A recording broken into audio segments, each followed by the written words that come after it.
യുദ്ധത്തിൻ്റെ പശ്ചാത്തലത്തിൽ UAE-യിൽ അവശ്യ സാധനങ്ങൾ, പ്രത്യേകിച്ച് പഴങ്ങൾ, പച്ചക്കറികൾ തുടങ്ങിയവയ്ക്കൊക്കെ അനധികൃതമായി വില കൂട്ടിയവരൊക്കെ ഞങ്ങൾ നേരത്തെ പറഞ്ഞതുപോലെ ഇതാ വിവരമറിയാൻ തുടങ്ങുന്നു.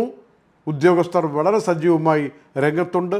ഗ്രൗണ്ടിൽ പോയിട്ട് ഓരോ കടകളിലും കയറി പ്രധാനപ്പെട്ട ഔട്ട്ലെറ്റുകളിലൊക്കെ മാർക്കറ്റിലൊക്കെ പോയിട്ട് ആരെങ്കിലും മനഃപൂർവ്വം വില കൂട്ടി വിൽക്കുന്നുണ്ടോ എന്നത് പരിശോധിക്കാനുള്ള സമിതികൾ കൺസ്യൂമർ പ്രൊട്ടക്ഷൻ്റെ നേതൃത്വത്തിൽ ഇതാ മുന്നോട്ട് വന്നിരിക്കുന്നു.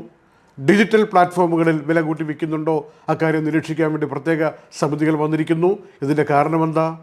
ഈ മാധ്യമങ്ങളിൽ വരുന്ന അവയർനെസ് ഒക്കെ കേട്ടിട്ട് കണ്ടിട്ട് ആളുകൾ ഇഷ്ടം പോലെ പരാതി പറഞ്ഞു തുടങ്ങി. കഴിഞ്ഞ 7 ദിവസമായിട്ട് പലരും ക്രമത്തിനപ്പുറമുള്ള വിധത്തിൽ വില വർദ്ധിപ്പിച്ചു കൊണ്ടുപോകുന്ന രീതി കണ്ടപ്പോൾ കംപ്ലൈൻറ്റുകൾ പെരുകി.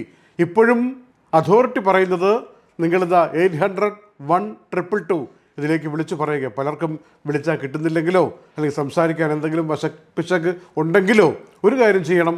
ഒരു ഇമെയിൽ ID ഉണ്ട്, info@MO ministry of economy and tourism എന്നുള്ള അർത്ഥത്തിൽ MOET.gov.AE. ഇതിലേക്ക് വിശദമായിട്ട് ഏത് ഔട്ട്ലെറ്റാണ്, ഏത് ഐറ്റത്തിനാണ് വില കൂടുതൽ, നിങ്ങളുടെ സംശയങ്ങൾ, പരാതികൾ ഇതെല്ലാം ഉന്നയിക്കാൻ പറ്റിയ ഇമെയിലായിട്ട് അതിനെ കാണണം. വീണ്ടും സജീവമായിട്ട് ഗവൺമെൻറ് വൃത്തങ്ങൾ ഗ്രൗണ്ടിൽ വന്ന് അത് പരിശോധിക്കുമെന്ന് ഉറപ്പ് നൽകിയിരിക്കുകയാണ്. നടപടികൾ ആരംഭിച്ചു കഴിഞ്ഞു. ശ്രീലങ്കൻ തീരത്ത് വെച്ചൊരു അമേരിക്കൻ ടോർപിഡോ ഇറാനിയൻ യുദ്ധക്കപ്പലിനെ ടോർപിഡോ ഉപയോഗിച്ചിട്ട് മുക്കിയ സന്ദർഭം ഉണ്ടായല്ലോ. അതേ തുടർന്ന് മറ്റൊരു യുദ്ധക്കപ്പൽ കൊച്ചിയിലേക്ക് വിളിച്ചിട്ട് ഞങ്ങൾ അങ്ങോട്ട് തൽക്കാലം നങ്കൂരമിടുകയാണ് എന്ന് അനുമതി ചോദിക്കുകയും അവിടെ ഡോക്കുകയും ചെയ്തു കൊച്ചിയിൽ എന്ന രൂപത്തിലുള്ള അറിയിപ്പ് ഇപ്പോൾ വന്നിരിക്കുകയാണ്. 183 നാവികർ അതിനകത്തുണ്ടായിരുന്നു. എല്ലാവരും സുരക്ഷിതരാണ്, അവർക്കുള്ള അക്കോമഡേഷൻ കൊടുത്തിട്ടുണ്ട് എന്ന അറിയിപ്പും ഔപചാരികമായി വന്നിട്ടുണ്ട്. ഒമാൻ ഒഴികെ എല്ലാ ഗൾഫ് രാജ്യങ്ങളിലേക്കും ഇറാൻ്റെ ഭാഗത്തു നിന്ന് ഇന്ന് ആക്രമണമുണ്ടായി എന്ന അറിയിപ്പാണ് വന്നിരിക്കുന്നത്. അതിൽ UAE ഭാഗത്തേക്ക് വന്നതിനെയൊക്കെ നിർവീര്യമാക്കുന്ന വിധത്തിൽ UAE ശക്തമായി മിസൈൽ പ്രതിരോധ സംവിധാനം ഉപയോഗിച്ചുകൊണ്ട് പ്രതികരിച്ചിരിക്കുന്നു എന്ന അറിയിപ്പും വന്നിട്ടുണ്ട്. കുവൈറ്റിൽ അമേരിക്കൻ ബേസിന് നേർക്കാണ് ആക്രമണമുണ്ടായത്. അത് കുവൈറ്റ് തടഞ്ഞതായും റിപ്പോർട്ടിൽ പറയുന്നു. UAE-യിൽ നിന്ന് ഇൻ്റർസെപ്റ്റ് ചെയ്ത മിസൈലുകളുടെയും ഡ്രോണുകളുടെയും ഒക്കെ എണ്ണം പറയുമ്പോൾ 9 ബാലിസ്റ്റിക് മിസൈലുകളെ തകർത്തെറിഞ്ഞു, 109 ഡ്രോണുകളെയും UAE തകർത്തിട്ടു എന്ന് പറയുന്നുണ്ട്.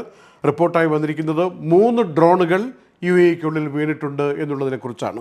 പലരും ചോദിക്കുന്നൊരു സംശയം, UAE വളരെ കൃത്യമായിട്ട് അലർട്ടുകൾ നൽകിക്കൊണ്ടിരിക്കുന്നു, അത്രയും മികച്ച സംവിധാനമുണ്ട്, ഇതാ ഒരു ആക്രമണത്തിൻ്റെ സമയമാണ്, അതുകൊണ്ട് നിങ്ങൾ റെഡി ആയിട്ടിരിക്കൂ എന്ന് പറഞ്ഞ് അലർട്ട് വരുമ്പോൾ വാഹനം ഓടിച്ചുകൊണ്ടിരിക്കുന്നവരാണെങ്കിൽ എന്ത് ചെയ്യണം എന്നതിൻ്റെ മറുപടി ഔപചാരിക കേന്ദ്രങ്ങൾ പറയുന്നത് നിങ്ങൾ വളരെ ശാന്തമായി തുടർന്നും വണ്ടി ഓടിച്ചുകൊണ്ടിരിക്കുക.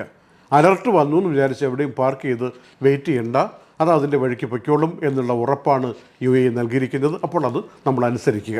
മിഡിൽ ഈസ്റ്റ് മേഖലയിൽ നിന്ന് ഒരുപാട് അമേരിക്കക്കാരെ ട്രംപ് ഇവാക്യുവേറ്റ് ചെയ്ത് അവരുടെ നാട്ടിലേക്ക് കൊണ്ടുപോകുന്നു എന്ന അറിയിപ്പും വന്നിട്ടുണ്ട്.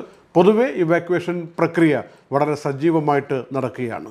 ഇറാന് പുതിയ തങ്ങൾക്ക് കൂടി പറ്റിയൊരു നേതാവിനെ കണ്ടുപിടിക്കുക, എന്നിട്ട് ഇറാനെ പുനർനിർമ്മിക്കുക, ഇതൊക്കെയാണ് ഞങ്ങളുടെ ലക്ഷ്യമെന്നും ട്രംപ് ഇന്ന് വ്യക്തമാക്കി.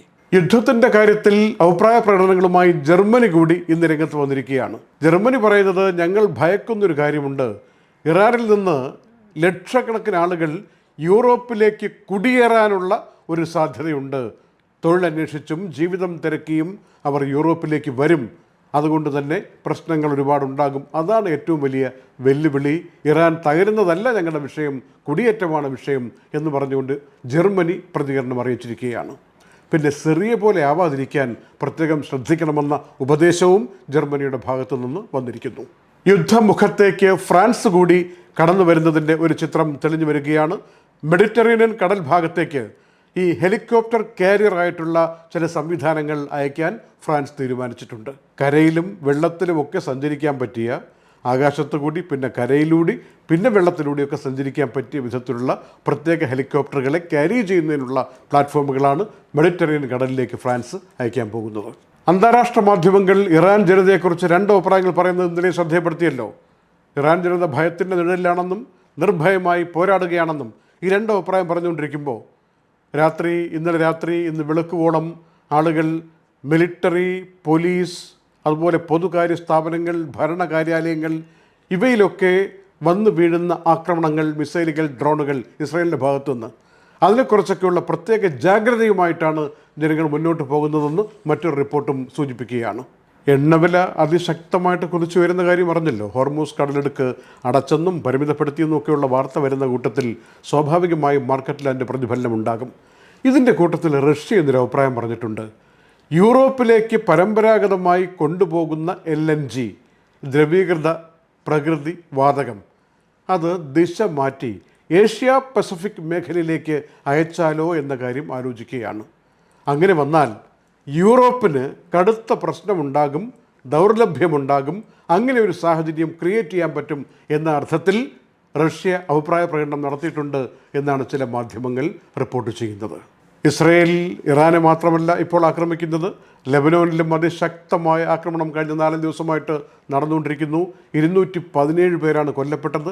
500-ലധികം സ്ഥലങ്ങളിലാണ് മിസൈൽ ആക്രമണം ലെബനോനിൽ ഇപ്പോൾ നടന്നുകൊണ്ടിരിക്കുന്നത്. 800 പേർക്ക് പരിക്ക് പറ്റിയെന്നും ഇന്ന് രാത്രി വന്ന റിപ്പോർട്ടിൽ പറയുകയാണ്. യുദ്ധവുമായിട്ട് നേരിട്ട് ബന്ധമില്ലാത്തതും എന്നാൽ എല്ലാ സമയത്തും എല്ലാവരും പാലിച്ചിരിക്കേണ്ടതുമായ ചില കാര്യങ്ങൾ വെച്ചുകൊണ്ട് ദുബായ് ഒരു മാതൃകാ പെരുമാറ്റച്ചട്ടം പോലെ ഒരു പുതിയ നിയമം ഇതാ കൊണ്ടുവരാൻ പോകുന്നു. ജൂൺ 1 മുതൽ പൊതുജന സുരക്ഷാ നിയമം എന്ന് നമുക്ക് ഒറ്റ വാചകത്തിൽ പറയാം.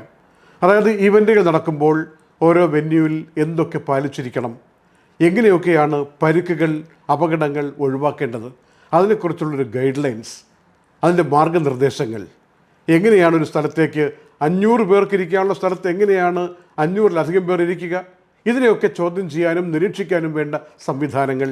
എന്തെങ്കിലും പിഴവ് ആരെങ്കിലും വരുത്തിയാൽ അവർക്ക് 500 ദിർഹം മുതൽ 1 മില്യൺ ദിർഹം വരെയുള്ള പിഴ കൊടുക്കുക. ഇങ്ങനെയൊക്കെയുള്ള ഒരുപാട് മാർഗനിർദ്ദേശങ്ങൾ ഇനി ഇതാ വരാൻ പോകുന്നു എന്ന് ദുബായിൽ നിന്നുള്ള അറിയിപ്പ് പറയുകയാണ്. അങ്ങനെ കുറ്റമറ്റതാക്കി പ്രകൃതിക്ക് വാസസ്ഥലത്തിന് ഇണങ്ങുന്ന വിധത്തിൽ അപകടമില്ലാത്ത ഒരു പൊതുജന സംരക്ഷണ സുരക്ഷാ നിയമം കൊണ്ടുവരുന്ന കാര്യത്തിൽ ജൂൺ 1 മുതൽ പ്രാബല്യത്തിൽ കൊണ്ടുവരുന്ന കാര്യത്തിൽ അതിൻ്റെ കാര്യങ്ങൾ അവതരിപ്പിച്ചുകൊണ്ട് മുന്നോട്ട് വരികയാണ് ദുബായ്. അതും ഒരു പുതിയ ആഗോള മാതൃകയായി മാറുകയാണ്. Night updates supported by Hashim Hypermarket, Kalyan Jewelers, Lulu, Partha Signature, Aryan Bakers, eLessons.net, Kisa Floor Mills, Best Express Cargo, Fira Foods, Dhanvantari Ayurveda, Alusud Cargo, Gold Star Rent-A-Car, Dr. Rasina Ayurvedic Clinic, Hain Golden Diamonds, Choco World, Abu Dhabi.